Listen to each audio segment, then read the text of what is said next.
Hello. Yep. So, dadalhin ko kayo kung saan ako namimingwit. Okay? Papakita ko sa inyo. So, kung makikita nyo rito sa aking likuran, mga puno, alis wala ng dahon. Kasi nagtaglagas na.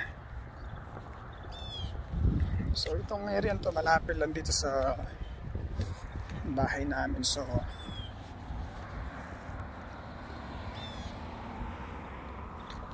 tingnan nyo, wala na, lagas na, wala na mga dahon. So dito ako maglalakad. Dalhin ko kayo kung saan ako namimingwit.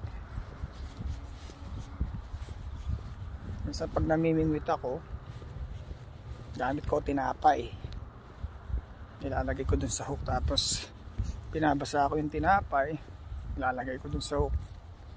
Yun ang ginagamit kong yung bait sa isda. Pero nagwo-work naman. So kung di kayo makakita ng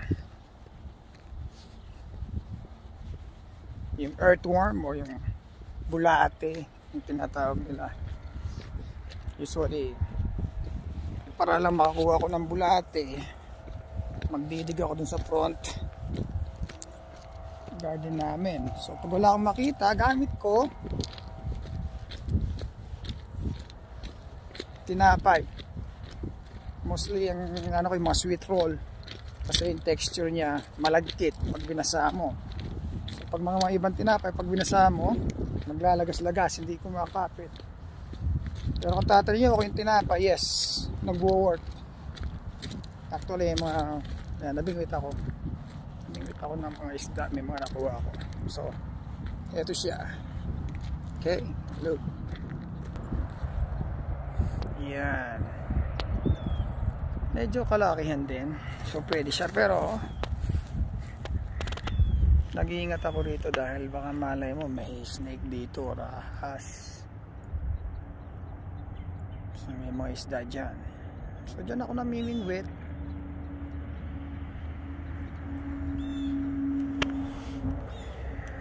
Okay.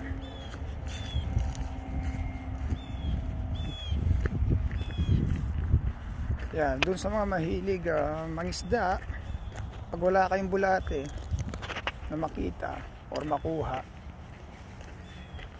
pwedeng gamitin nyo tinapay. 100% it works. Kaya lang pag matagal-tagal na siya sa tubig, natural, nalulusaw sa yung kapit niya dun sa hook, nawawala. So yung tinapay nahuhulog. Pero pag talagang isda gutom, the moment na pagkahulong pala sa tubig is maybe in a minute, mo, kaagat siya. So yan, no? Yan, minsan dito may mga packs dyan, kaya dapat mag-iingat ka rin. Nag-iingat ako. Para ka rin din nasa Pilipinas, di ba? Nasa bukid ka. So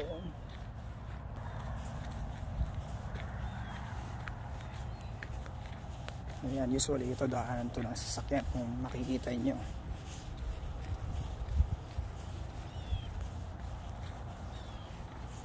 So usually nagbabike ako rito. Okay? Then kumakanan ako doon sa dulo doon. Last time may nakalagay na dito, private property, pero wala na. Yan, see? All the way there. So mahaba-haba yan, magandang dyan, off-road na nagbabike ka.